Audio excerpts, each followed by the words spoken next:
Ya, halo, hai semua. Ya, mungkin sedikit kesaksian aja ya dari saya gitu bahwa dulu saya kan dari lahir gitu ya, lahir sudah dalam keluarga Kristen gitu ya. Jadi baru bayi aja udah dibaptis gitu. Jadi bertumbuh dalam keluarga Kristen dan sudah menjadi hal yang biasa untuk berdoa, membaca Alkitab dan pergi ke gereja gitu. Jadi itu sudah menjadi rutinitas sehari-hari. Tapi dalam saya belajar Alkitab, itu saya punya banyak sekali pertanyaan gitu ya. Misalnya gini, kenapa sih seperti tadi Rahab gitu ya, salah satu contohnya. Kenapa Rahab kok Tuhan pilih gitu, padahal Rahab berbohong. Lalu kenapa Tuhan Allah di perjanjian lama terkesan kejam gitu ya. Setiap manusia yang berdosa dibunuh gitu. Dan itu pertanyaan-pertanyaan itu saya tidak mendapatkan jawabannya gitu ya basically, dan bingung sendiri gitu. Kenapa sih begini? Kenapa Tuhan begini? Kenapa Tuhan begitu gitu ya.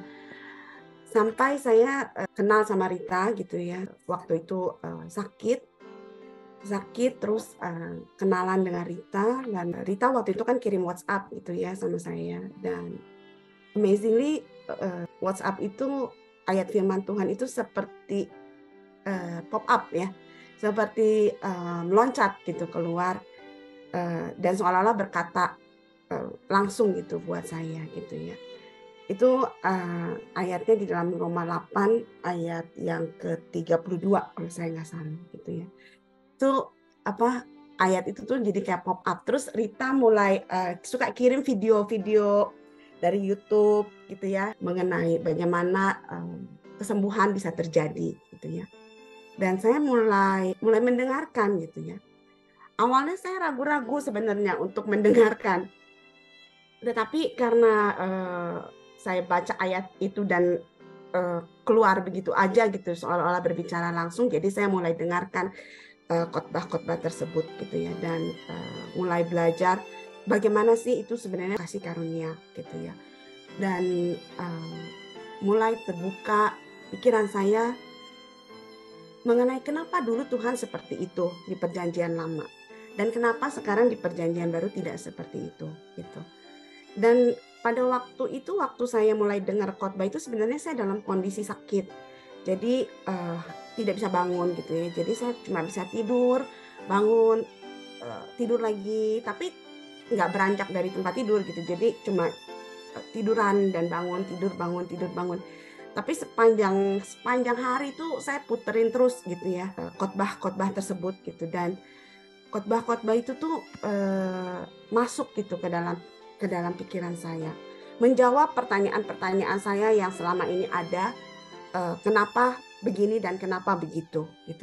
Saya mulai melihat bahwa Tuhan itu tidak tidak kejam gitu, Tuhan itu tidak jahat, tapi Tuhan itu baik. Karena pada waktu saya mengalami sakit itu, jujurnya itu sempat mengalami putus asa dan merasa kok Tuhan nggak sayang sih sama saya, kok Tuhan begini sih gitu, kok Tuhan membiarkan saya tuh menderita sakit penyakit gitu.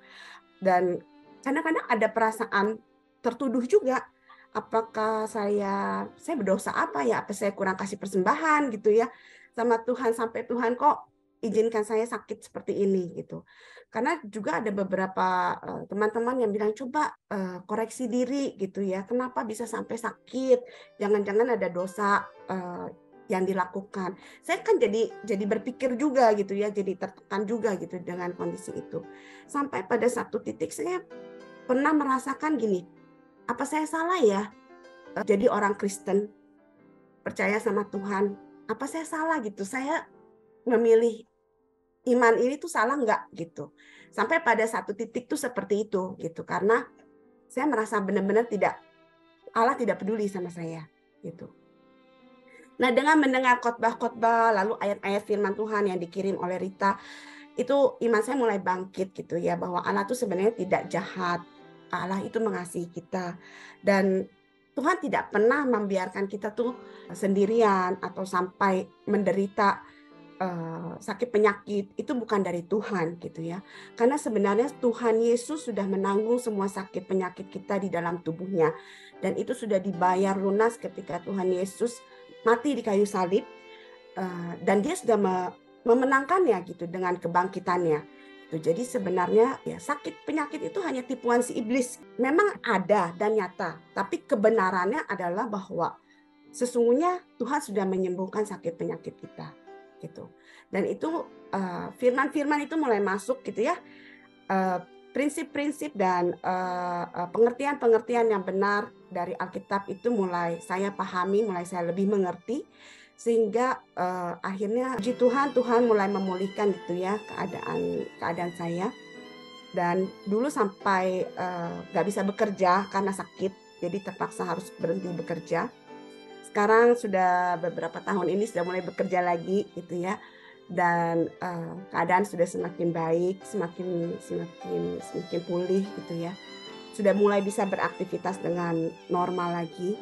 Dan yang lebih lagi adalah pemahaman saya tentang firman Tuhan itu semakin lebih jelas, semakin lebih mengerti gitu. Jadi seperti yang tadi Kak Jun tanyakan, gimana sih supaya kita bisa memahami firman Tuhan itu sesuai dengan latar belakang, background, konteksnya apa, penulisnya siapa, di zaman apa, untuk siapa gitu ya.